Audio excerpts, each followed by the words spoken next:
What's up, guys? It's the Ask Jeremy and Carey show. What's up, guys? Coming at y'all today. We're talking about nutrition, not for you, but our kids. And the question is how or what? Let me pull it up on my phone. This is real life. Do you teach your kids about nutrition? If yes, how? Yes. Food. What a powerful tool to educate ourselves and to have team effort in the home.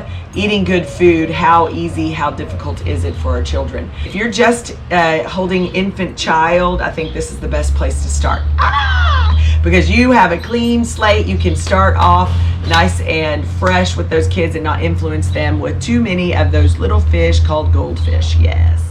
Right. So are you anti-goldfish?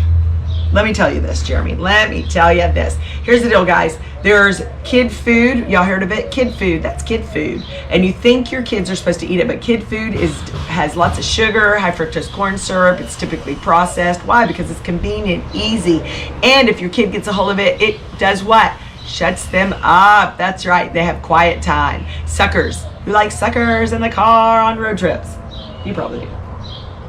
I like to have a sucker when I ride my bike for 13 miles around Town Lake. Wow. I usually Okay. pop a sucker and ride. So for real though, guys, I do think if getting them started young, right? So palates change, I know that. So that's my first thing. It does make a difference what we hand our food or give our kids for snacks and meals, etc.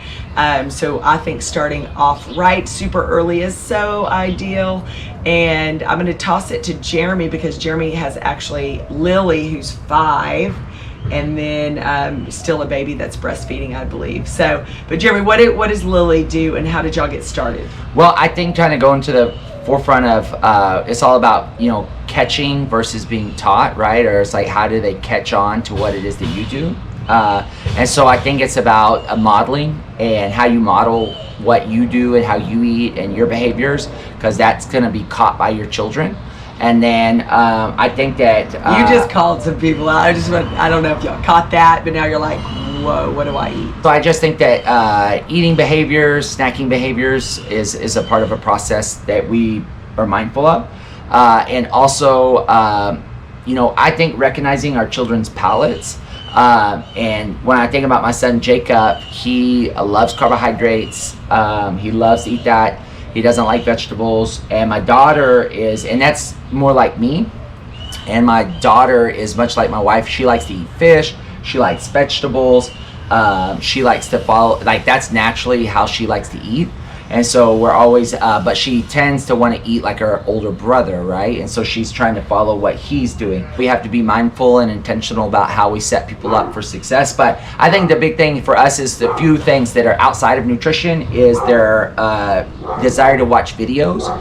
So we have limited screen time, but whenever our children watch videos first thing in the morning, it totally disrupts their whole behavior and how they respond and act even towards food, and then even in relationships. So we're very much hands off, no screens prior to breakfast, because it will shift their whole behavior and what they want to eat, and then how they behave towards me and Lisa and each other. So there's outside effects that impact them too. So I'd be mindful of how does screens impact food behavior as well. I think it's also what you keep in your house, what's available, and all that good stuff. But it's super interesting because my son doesn't like soda, but Lily wants to drink soda, or Diet Coke or something like that. So it's interesting just paying attention to our children's behaviors. I think that one thing along that is you must not give your kids any, sugar.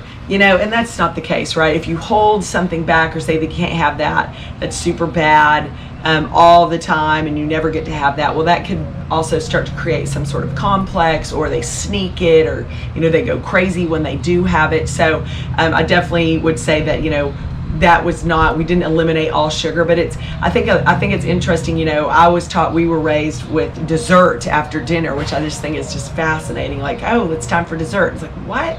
Sit down to, I don't know, cookies and ice cream and it's like, that's what you're eating every day in your diet, right? And we teach, that's actually not how to do it. Maybe a treat, right, is something you have on occasion. So maybe once or twice a week you have this treat or dessert after a meal, versus every day it's a part of your diet. So look at how you're maybe introducing those kinds of things.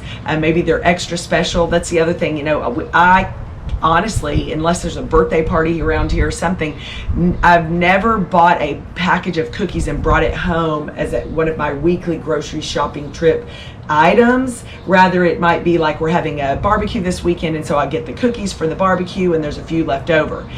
But if I do decide we are going to have a treat, on Sunday, I know this is something we kind of do after spending the day at the pool. We go and maybe on Sunday go to Dairy Queen, and you're allowed to get an ice cream cone. Maybe you can have it dipped, and nobody needs the large, but we go and have a treat. And so you're getting the one thing, you're eating the one thing and enjoying it, and then there's no more the rest of the week. It's Monday, Tuesday, Wednesday, Thursday, unless you go back and get to the store and get the one treat. So treat those things as treats, not as your normal diet plan. So I think that's important to recognize how we're adding these things through our nutrition. So what are you giving your kids as treats, right? Or school snacks, after school snacks? Let's do a job of like apples and peanut butter. I think that's a good one. Yeah, and I think that another simple approach is really understanding, for ourselves, our macro breakdown of protein, fat, and carbs, and really making that a tool of education and awareness around like, what am I eating? Like, why am I eating carbs? Am I balancing those with fats and proteins to balance out my blood sugar levels?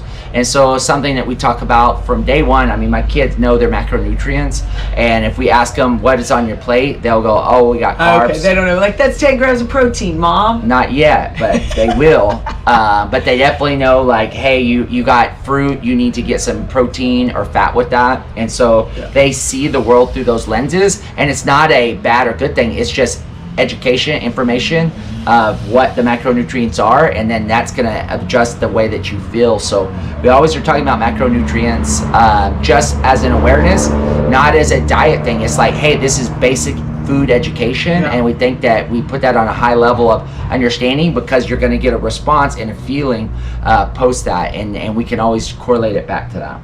It made me think too about celebrating. How do you celebrate, right? Are you taking them to the ice cream shop? Well, it's such a good point. Like two behavioral changes that I had to make with my son was I made a thing that we did was eat pizza. So we would get gluten-free pizza from the grocery store, and then we put extra cheese and pepperoni on it, and then I always did that. And then I realized that I was creating a behavior of eating pizza as something that we did together, that we might have done like 2-3 times a month. And I was like, that's not really what I want to build in a relationship with my son around pizza. So I modified that on how we approach, what we do together. I realized that whenever Dad got the kids from Mom and it was my time with them, I was always taking them to go eat something. Like at Starbucks, I was going to the restaurant to get tacos. I was always going to a restaurant, and I knew I was starting to create a behavior that when we're with Dad, we're going out to get food or going to get a treat. It was my way of entertaining them, and so I didn't have to like fill the time with something. And I got a little personal conviction on that. Said, okay, I'm going to change this discipline of how we spend time together. Mm-hmm. And don't shame me. Dads just got to figure out how to take their young ones out and do stuff with them. So we changed that to more activity based dynamics, or we go home and eat together. Can you make change as they grow? Absolutely. I think, like Jeremy said, it's about modeling.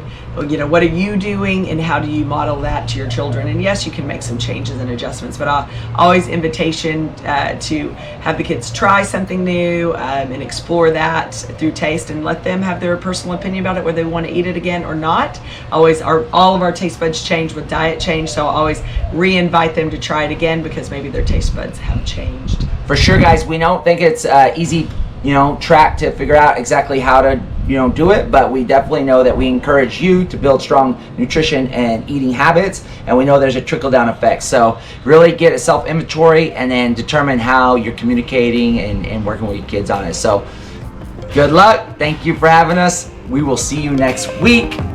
Bring us your questions, guys.